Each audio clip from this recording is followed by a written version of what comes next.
슛 없는 선수가 슛을 장착하는 것과 같이 개인 기량의 발전은 끊임없는 연습을 통해 이뤄낸 선수들을 종종 볼 수 있지만 선수 한 명이 늘 지기만 하는 팀을 이기는 팀으로 변화시키는 사례는 거의 드문 편입니다. 특히 우승을 위해 슈퍼스타들이 뭉쳐 탄생하는 슈퍼팀이 흔해진 요즘 NBA에서는 특출난 선수 한 명 가지고는 플레이오프 진출도 장담하기 힘들어졌는데요. 그러나 이번 시즌 한층 업그레이드된 개인 실력뿐만 아니라 7년간 아무런 희망이 없던 팀에서 위닝 시즌을 만들어가고 있는 선수가 있습니다. 이 선수는 바로 뉴욕의 새로운 왕으로 떠오른 줄리어스 랜들입니다. 불과 몇 년 전만 해도 트레이드 자원 정도로 여겨지던 모 큰 유망주에서 어떻게 갑자기 슈퍼스타급 실력의 리더십까지 겸비해 돌아왔는지 열정 넘치고 풋풋한 26살 리더의 농구 인생을 리와인드 해봅시다. 1994년 11월 29일 댈러스에서 태어난 줄리어스 랜들은 대학교 때까지 농구 선수 생활을 겸했던 어머니 밑에서 자랐습니다. 그로 인해 자연스럽게 어렸을 때부터 농구를 어머니에게 배울 수 있었고 1대1도 함께할 정도로 매우 특별한 사이였는데요. 대학 졸업 이후 회계사로 일했던 어머니는 혼자서 자녀를 양육해야 했기에 거의 매일 야근을 해야 했지만 시간이 날 때는 늘 랜들과 함께했고 농구 코치 역할을 자처해 뭐든 견딜 수 있을 만큼 강인해지도록 엄격하게 가르쳤습니다. 직업의 의무와 자녀 양육 모두 최선을 다하는 모습을 보여준 것은 그가 절대 포기하지 않는 의지를 갖게 만들어줬고 그의 유니폼에는 늘 어머니가 달고 뛰었던 등번호 30번이 함께했습니다. 아버지의 빈자리는 강인한 어머니가 대신하고 있었으나 10살이 되었을 무렵 NBA 선수 출신인 제프 웹스터를 만난 후로는 한층 더 안정된 유년기를 보내게 됩니다. 어머니가 일을 하고 있을 때는 랜드를 직접 픽업해서 농구나 낚시 등 여가 활동을 함께하면서 시간을 보내줬고 두 사람의 전문적인 코칭을 통해 랜들은 또래 사이에서 독보적인 유망주로 성장해 갔습니다. 가드 못지않은 볼핸들링 스킬과 탄탄한 풋워크와 근력으로 골밑을 쉽게 헤집으면서 폭발적인 득점을 뽑아냈는데 고등학교 졸업반 때 평균 32.5득점, 22.5 리바운드라는 화려한 스탯을 만들어냈습니다.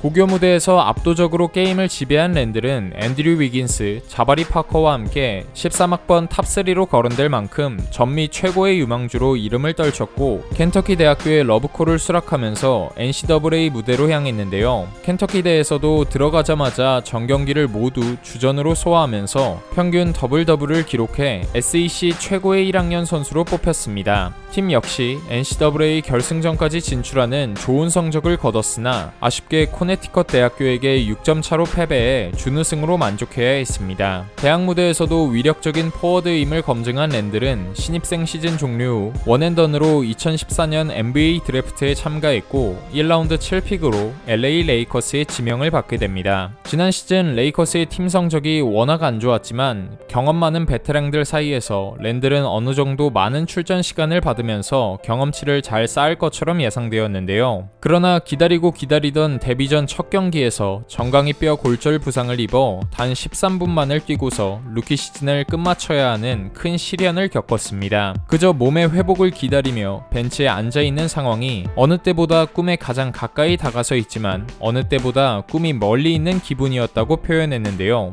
한 경기를 뛰어서 신인왕 경쟁 기회도 사라져버린 15-16 시즌 부상을 털어내고 복귀한 랜들이 가장 기대했던 건 자신의 고향에서 치르는 원정 경기였습니다. 시즌 초에 댈러스 원정 경기를 앞두고 여가를 즐길 수 있는 하루의 시간이 있었고 가족과 동네 친구들을 만나 금의 환영을 받을 생각에 한껏 들떠 있었습니다. 허나 호텔 밖으로 나가기 전에 대선배 코비의 레이더망에 포착되었고 너 이제 뭐 할 거야? 라는 질문을 받게 됩니다. 이제 좀 쉬려고 한다는 대답을 다 내뱉기도 전에 코비는 아니 우리는 지금 체육관으로 갈 거야 라고 못 박았고 당시 코비의 행동을 통해 NBA에서 성장하기 위해선 남는 시간이 아닌 언제나 끊임없이 노력해야 한다는 가르침을 배웠다고 회상했습니다. 그 사건이 있고 난 후로 코비가 보여준 모습은 랜들의 일상이 되어 원정 지역에 도착했을 때는 항상 체육관에 가서 슛 연습을 하는 게 최우선이자 습관으로 자리 잡게 되었는데요. 처음으로 정규 시즌을 제대로 뛴 코비의 은퇴 시즌에는 평균 더블더블을 기록하긴 했지만 팀 역사상 최악의 승률을 남기면서 장점보다는 부족한 부분이 더 부각된 채 마무리된 반면 16-17 시즌에는 감독이 바뀌고 빠른 템포의 화끈한 공격 농구를 지향하자 랜들은 자신의 장점을 서서히 발휘하기 시작했습니다. 무작정 비집고 들어가서 부분에서 마무리가 잘 되지 않았던 지난 시즌과 다르게 볼 핸들링이 눈에 띄게 부드러워져 인사이드에선 페이스업과 포스트업을 섞어가며 페인트 존을 지배했습니다. 또한 인사이드 득점을 막기 위해 수비가 자신에게 몰리면 컷인으로 들어오는 선수나 외곽에 있는 슈터에게 킥아웃 패스를 뿌려주면서 어시스트 수치도 2배로 증가시켰는데요. 다만 문제가 있다면 여전히 서부 최하위권에 머문 팀 성적이었습니다. 당시 레이커스의 사장 매직 존스는 브랜든 잉그램을 제외하면 모두가 트레이드 대상이 될 수 있다는 발언을 했고, 다음 17-18 시즌에는 론조 볼, 카일 쿠즈마, 브룩 로페즈 등 팀에 새롭게 합류한 선수들이 많아 랜들은 시즌 초반 벤치로 밀려나는데요. 좁아져만 가는 입지에 주위에선 조만간 트레이드 될 거라는 불편한 이야기들이 오갔지만 막상 팀이 9연패 늪에 빠지면서 다시 하위권으로 추락했을 때 레이커스를 이끈 1등 공신은 랜들이었습니다. 제한된 출전 시간에도 인사이드를 장악할 수 있는 확실한 피니셔 역할을 해줬고, 스몰 라인업에서는 센터 포지션 수비까지 담당하며 공수 양면으로 팀의 활력을 불어넣었습니다. 시즌 중반에는 새롭게 합류한 아이제아 토마스와의 2대2 플레이도 레이커스의 위력적인 공격 옵션으로 사용되었는데, 결국 시즌 중반부터 다시 스타팅 라인업에 이름을 올릴 수 있었고, 클리블랜드전에서 36득점을 폭발시킨 뒤 9경기 연속으로 20득점 이상을 뽑아내며 후반기에 많은 승리를 거둬냈습니다. 개인 스탯과 팀 성적 모두 2년 전에 비해서는 훨씬 좋아진 채 4번째 시즌을 마쳤으나 여전히 플레이오프로 향하기엔 부족한 실정이었고, 슈퍼스타 영입을 노리고 있던 레이커스는 랜들과의 재계약에 적극적으로 나서지 않았는데요. 단연 계약이 아닌 1년 계약 제시에 실망해 레이커스의 제안을 거절하고 FA 시장에 나오게 되는데, 막상 나오고 나니 단연 계약을 제시하는 팀은 찾아보기가 힘들었습니다. 그러던 와중 AD의 새로운 짝꿍을 찾는 뉴올리언스 펠리컨스에게 1년 뒤 FA 옵션이 포함된 2년 계약을 제안받았고, 이를 승낙하면서 레이커스를 떠나게 됩니다. 데이비스와의 콤비가 가장 기대되었고, 실제로 시즌 초반에는 둘 다 달릴 수 있는 빅맨이라 속공 상황에서 멋진 연계 플레이를 연출하기도 했습니다. 하지만 데이비스가 부상 복귀 이후 지지부진한 팀 성적에 못 이기고 트레이드를 선언한 후부터 팀 분위기는 막장으로 치닫으며 서부 하위권으로 떨어졌습니다. 이런 와중에도 랜들은 평균 21.4득점, 8.7 리바운드를 기록하면서 성공적인 시즌을 보냈고, 20득점이 가능한 자원으로 성장한 만큼 시즌 종료 후 곧바로 이적 시장에 나왔습니다. 그런 랜드를 눈여겨본 팀은 뉴욕 닉스였는데, 원래 데려오고 싶어하던 S급 선수들을 모두 놓치자 재빠르게 준처급 선수들로 눈을 돌린 것이었습니다. 마커스 모리스, 타지 깁슨, 바비 포티스 등 새로운 선수 여럿을 수급했고, 그중 랜들에게 가장 먼저 가장 큰 금액을 안겨주면서 뉴욕의 에이스가 되어달라고 믿음을 표현했습니다. 그러나 19-20 시즌이 개막하고 나니 뉴욕의 행보는 이전 시즌과 별반 다를 바가 없었습니다. 1옵션 역할을 담당하게 된 랜들은 지로 할러데이와 득점을 양분한 뉴올리언스 때와 달리 혼자서 주 득점원 역할을 책임지다 보니 상대 수비의 집중 견제를 받으면서 슛 성공률이 떨어졌고, 시즌 초반 10연패 수렁에 빠지면서 순식간에 무너졌습니다. 결국 동부 12위로 마무리하면서 7년 연속으로 닉스의 풀업 진출은 좌절되었고, 다가오는 시즌 역시 뉴욕은 팬들과 언론의 기대에선 거리가 먼 팀이었습니다.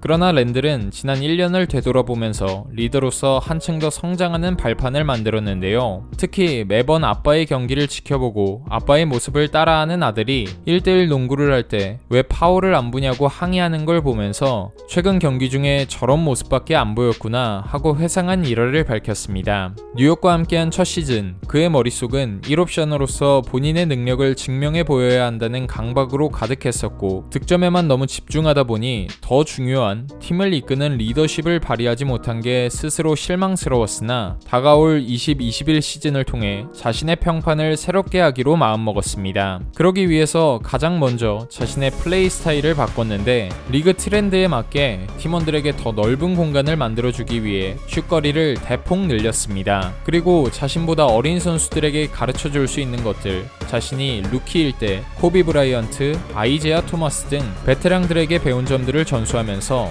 개인과 팀 모두의 성장을 도모했습니다. 그렇게 시작된 20-21 시즌, 랜들의 노력은 고스란히 결과를 맺기 시작했는데요. 지난 시즌 20%대였던 3점 성공률은 이번 시즌 42.7%까지 치솟았고, 자유투 성공률까지 커리어 처음으로 80%대를 넘기면서 다채로운 공격 옵션을 갖춘 에이스로 거듭났습니다. 다방면으로 재능은 있다고 해서 작은 육각형이라는 소리를 듣던 유망주에서 하나둘씩 옵션을 장착하더니 완성형 선수로 거듭났는데, 볼 소유 시간을 줄이면서 경기 조율에 힘을 쏟으면서도 지난 시즌보다 5점이나 오른 평균 24.2점을 기록하는 중입니다. 그 결과 전반기를 동부 5위라는 믿기 힘든 성적으로 마무리해 랜들은 생애 첫 올스타에 선정되는 영예를 맛볼 수 있었고, 후반기에도 뉴욕의 상승세는 계속되고 있는데요. 특히 4월의 랜들은 리그에서 가장 빛나는 선수 중 한 명이었습니다. 4월 초 멤피스전을 시작으로 무려 9연승을 질주했는데, 그 과정에서 평균 4개에 가까운 3점 슛을 45%가 넘는 성공률로 적중시키면서 2번의 40득점 이상 경기, 4번의 30득점 이상 경기를 만들어내는 등 한껏 물오른 득점력을 선보였습니다. 이런 활약을 인정받아 4월에 커리어 처음으로 동부 컨퍼런스 2주의 선수에 선정되었고, 팀은 현재 동부 4위에 위치해 플레이오프 진출이 유력한 상황입니다. 이제는 원정 경기 전에 체육관으로 연습하러 가는 때면 같이 연습하기 위해 어린 선수들이 줄줄이 따라온다면서 참 신기한 팀이라고 흐뭇한 속마음을 밝혔는데요. 코비의 유산을 개인의 성장뿐만 아니라 팀원 전체에게 물려주면서 이번 시즌 뉴욕의 새로운 왕으로 평판을 뒤바꾼 랜들이 머지않아 플레이오프 무대에 올라 뉴욕 팬들을 열광케 하는 모습을 기대해봅니다.